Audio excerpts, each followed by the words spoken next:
Hello, Jupitines. Tonight's conversation is going to be around the season we're all in on the northern hemisphere, and that is winter.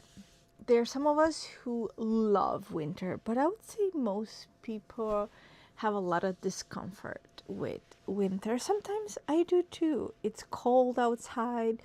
If it's warm inside, it takes me by surprise when I go out and I'm just like, oh, it's too cold. I know I should be getting vitamin D, but because it's cold, I avoid going outside. Though I've been surprising myself this week. And in fact, yesterday I was watching someone talk about on Gaia. I've been watching documentaries, interviews, conversations on Gaia lately. And they were talking about how people who don't expose themselves to cold actually get sick. And I don't know how many of you know about taking cold shower, and it's something that I've done in the past. I have not kept up with it. I also like have joint pain, so another reason why like sometimes I'm scared of the cold, because my pain gets worse, especially like on my feet. So like that creates a fear, right? But at the same time, as a person who is building self-awareness and constantly pushing to get better and reach new horizons, new areas in my life where I'm not limited by my fears or by my beliefs, but I step out of it. I don't know how many of you have watched the meteor shower. I watched it the other day. I filmed it for the vlog. In fact, today I was editing for the vlog. I was hoping that I was gonna share a video today, but I didn't manage to finish it. In fact, I'm taking my time with it because I wanted it to come out really nice. And lately, I've been getting better with my editing style, and I'm enjoying it a lot. So I want to keep that up rather than just like sharing something for the sake of sharing. And I also have been having conversations with you like this, which I really enjoy. So there's no need for me to rush the vlog just so I can share something. But staying on a topic of the winter and the cold, there are people who absolutely despise the cold, right? And then there's people who despise the hot weather. We all would love to have this, oh, maybe not all, but we desire to have a middle ground, to feel good, to not have to deal with so many adversities, like specifically changing in weather. But as they were saying, and as I know myself, if I am scared of something, it has more power over me. But if I am aware that it's going to be uncomfortable, but I deal with it, I actually build resistance, and that thing doesn't scare me as much anymore. And I think I'm doing that with a cold, though I still like to have a really nice warm home to come to, especially if I'm going to be out for a while. So last night it was snowing here in the city. And well, we're not really in the city, we're outside of the city, but it was snowing and I didn't expect it to snow. So I already got ready for bed, brushed my teeth, everything. I was already in bed, and all I did is just got up, put a robe on, and stepped out for about 5 to 10 minutes in the snow with nothing on. And I know that if, you know, older people or certain family members, they'll be like, are you crazy? Like, make sure you put a jacket on. And if I was there for a longer period of time, I would do it. Also, if I wasn't ready for it, like if I was feeling scared or something, probably I would put a coat on because I'm not mentally or emotionally prepared to deal with a cold and I could get sick. But yesterday I was so inspired and I said, this is gonna be a moment, kind of like a cold bath. I'm just gonna go and step out there in the cold. The interesting thing though, I didn't really feel that cold. Maybe because I already convinced myself that this is no big deal. I got this. And that's probably why it just wasn't a big deal in the end of the day. But just to go into a little bit more details, our body actually benefits from the cold, and I didn't know how much it benefits. It benefits so much that even your skin benefits from it, because it develops, like, it creates a relationship to the cold rather than like being afraid of it or like not knowing how to handle it, right? Your brain, same way. Your emotions, like pretty much your whole self needs the cold. Also, I didn't notice, but the cold kind of like charges you, like it brings that negative energy to your body, and you need it. We both have both polarities, the negative and the positive. And anything that's connected to nature, us moving, the cold in particular, because I'm talking about the cold right now in the winter, is connected to that negative charge that we also need.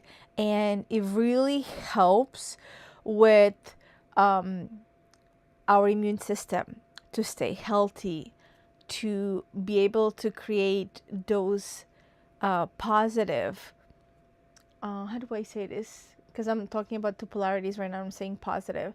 Maybe not necessarily, like in this case, I don't use the word positive, but those chemicals that our body creates that are good for us, right? Like lowering cortisol and stuff like that, which you probably wouldn't think of, but it's fascinating.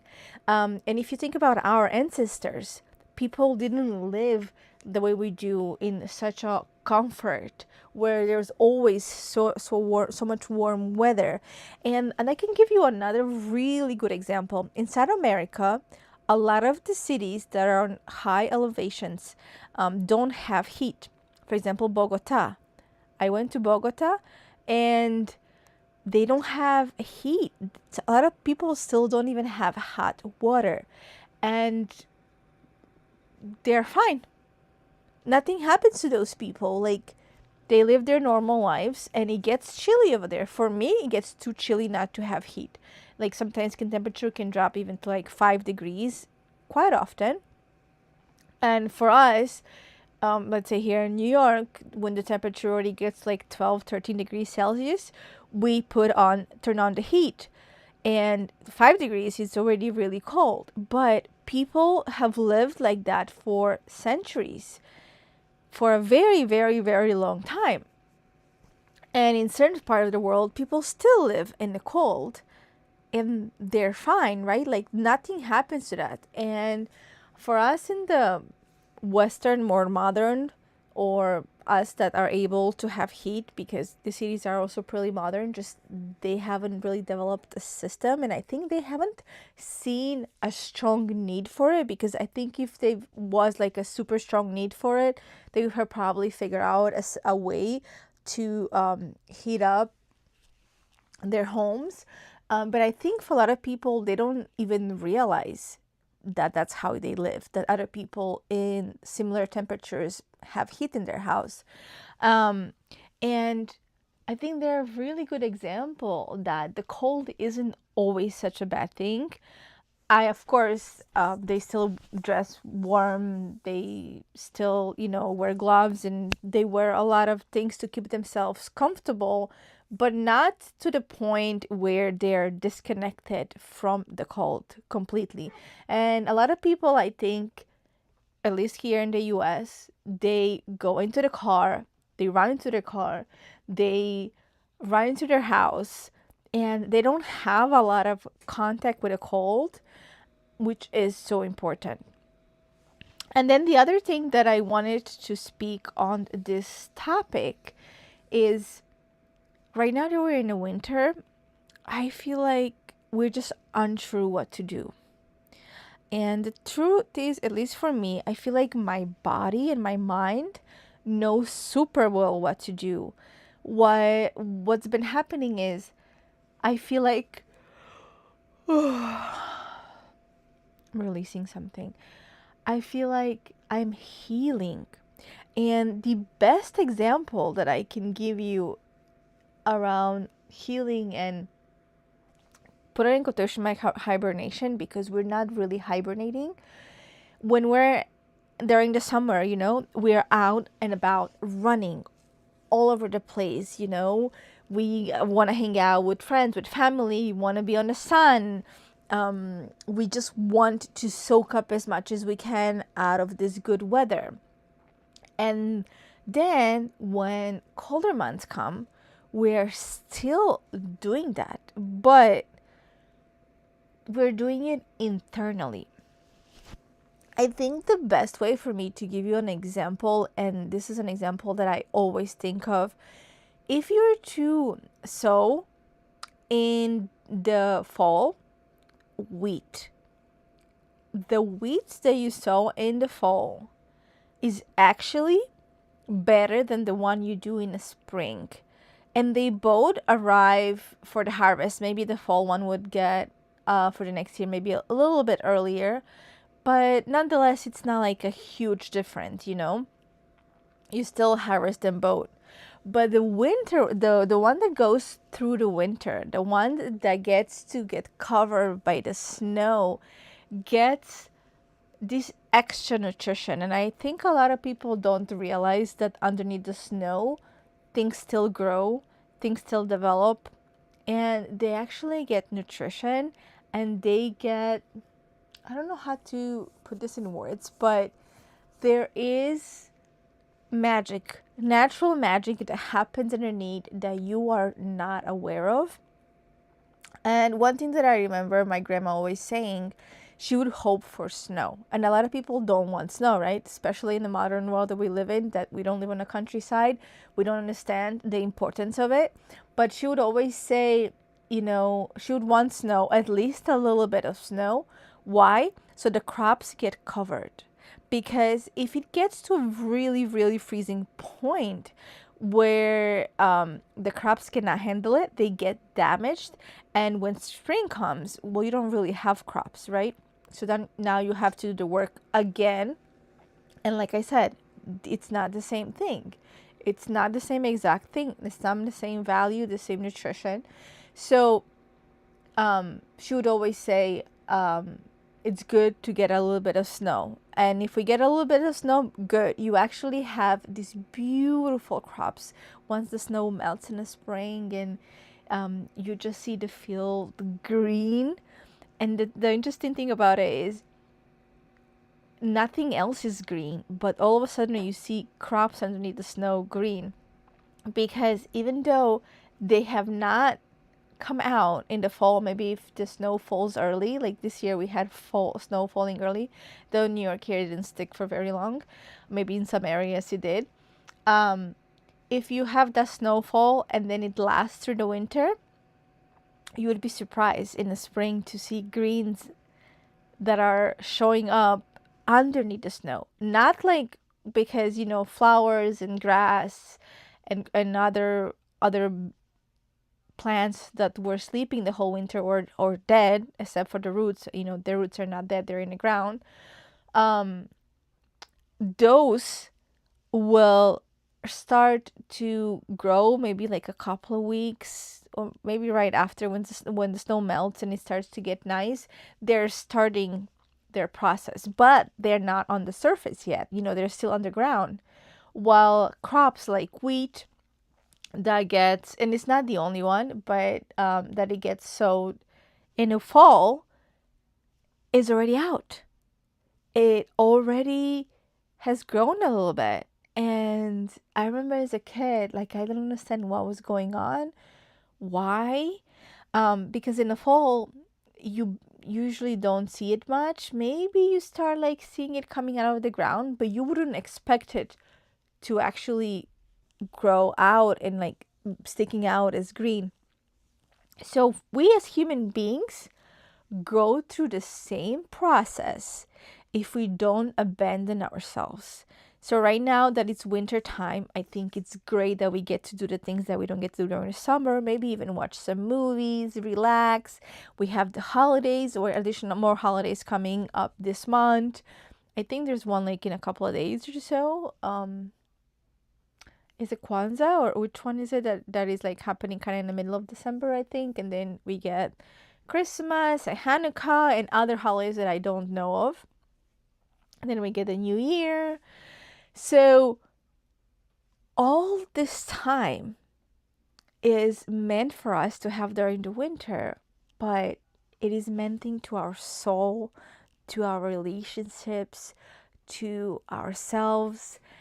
We also get tested. How much are we gonna stay active, right? Because we all kind of gain weight during the winter. I think that's completely normal. Animals do too. We're gonna do it as well. Also, how hard are you gonna push yourself? Because what I've noticed this month and last month is, though I'm pushing myself to do all the workouts, I have noticed my body just wanting to rest. So finding this balance of me pushing it and saying, hey, let's get the workout done, and the balance of, okay, I am going to rest. I'm going to give myself the time to just be and not pressure myself to like do 100 different things while still progressing, while still continuing to improve myself in a physical way as well, right? Also, the diet that we get to have, I think during this time we get to enjoy things that maybe we don't enjoy the rest of the year. Not necessarily because we don't have it, but because this is the season. And how do we enjoy those things, right? Are we going to guilty ourselves? Are we going to overindulge? Are we going to restrict ourselves to the point that it ends up hurting us more than if we had a little bit of it? And that's something that people don't realize, I think, a lot of times. They go on these really, really strict diets, but they're not enjoying any of it.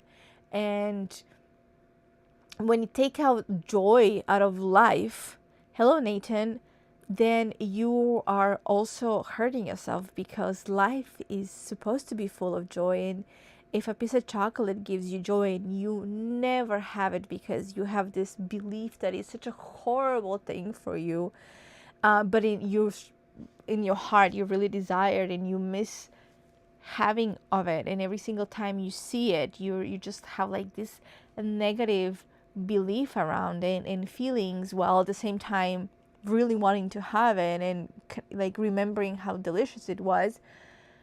It's also hurtful, as well as if you have no control, right? And you are not connected to the part of you that says no, like this is enough. I think we all can relate to this experience.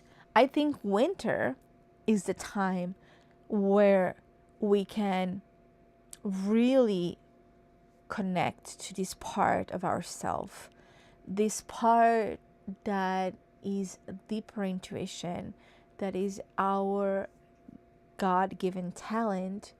The universe gave it to us. It's the question is, what are we gonna do with it, right?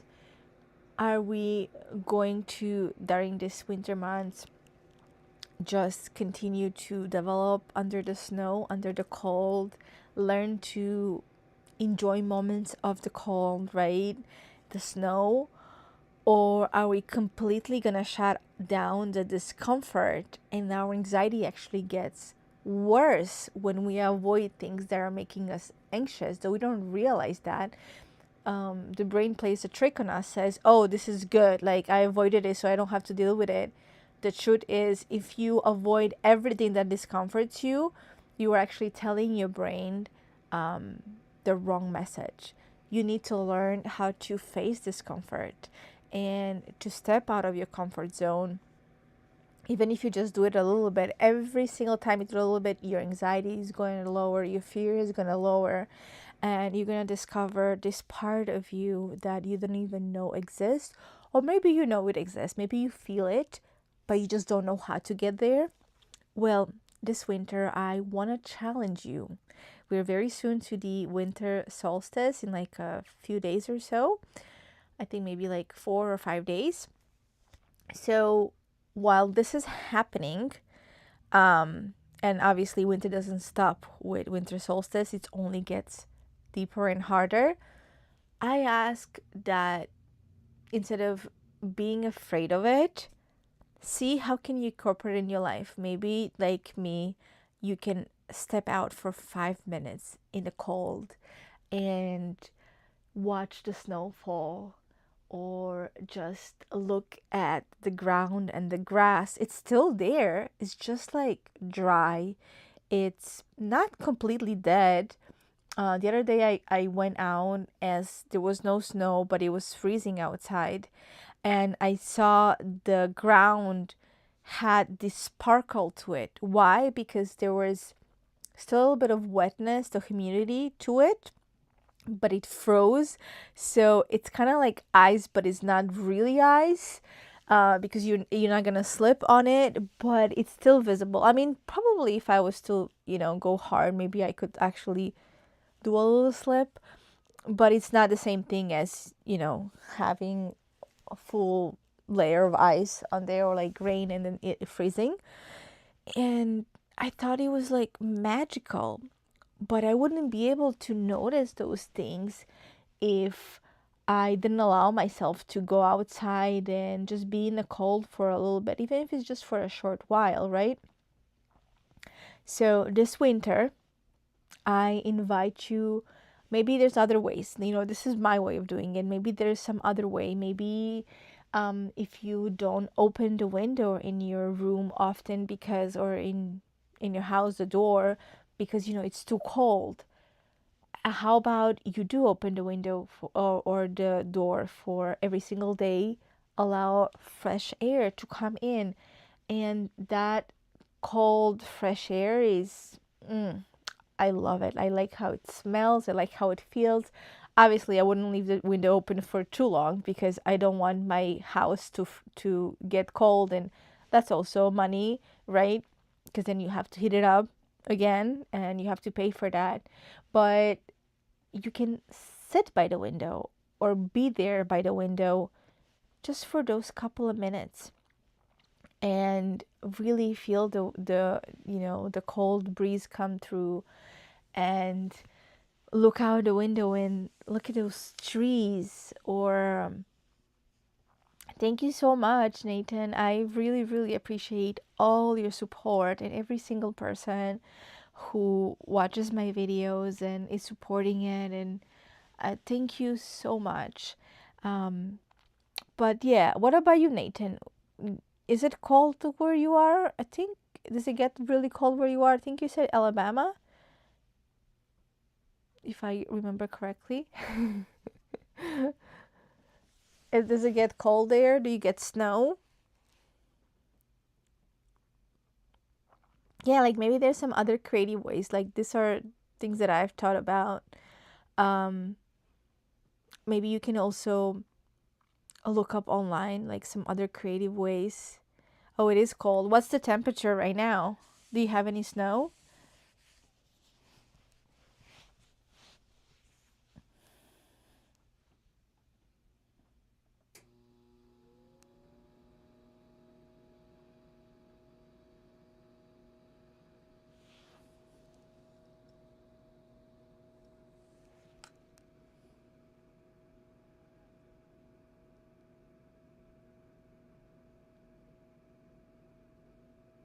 .48 degrees. Okay. It's kind of like I think the way it is today here. Today wasn't too cold, though we had snow in the morning. It's pretty much melted afterwards. So, do you usually get snow over there, or it just gets cold?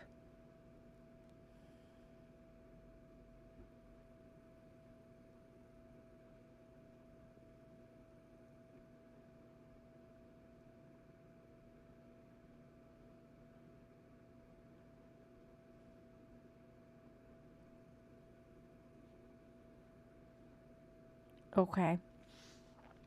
All right, Chupidines. So I think it is quite late here. It's already 12:20 something, and I've been trying to go to sleep. It just gets cold. Okay. Alrighty. Well, I hope you get to enjoy a little bit of the cold. I know it might not be the most beautiful. Some people love the cold. I'm not one of those people. I just try to think of it as positive, and like I said in my video, I don't know how much you watched it, but I have learned that actually the cold help us heal. And wow, that's incredible. It really helps with our immune system if we learn how to work with it. So yeah. Okay, Jupitines, thanks for joining me. Have a beautiful night, a beautiful day ahead, and I will see you soon in another video. Hopefully tomorrow I can post the vlog on YouTube. I know these lives, I do them both on Facebook and YouTube, but the vlogs I only share pretty much only on YouTube. So hopefully tomorrow I finish it, because I'm pretty much done with it. But even the little final things take time, like final edits. And today I was actually playing with some fun slow motion, which I've never done before, and I thought it was cool, and I was like, you know what, I want to do this. So that's another reason why I ended up being delayed, because any little edit that is not just me cutting it, right? Any little effect that I add, or something to make it interesting, or sound, or background music, those things take time. And that's the reason why I could have a video cut down, but this other part that usually isn't most of the editing can end up being the same amount of time sometimes as the actual editing. So have a beautiful time, and thanks for joining me tonight. Lots of love, okay? Stay healthy. Bye.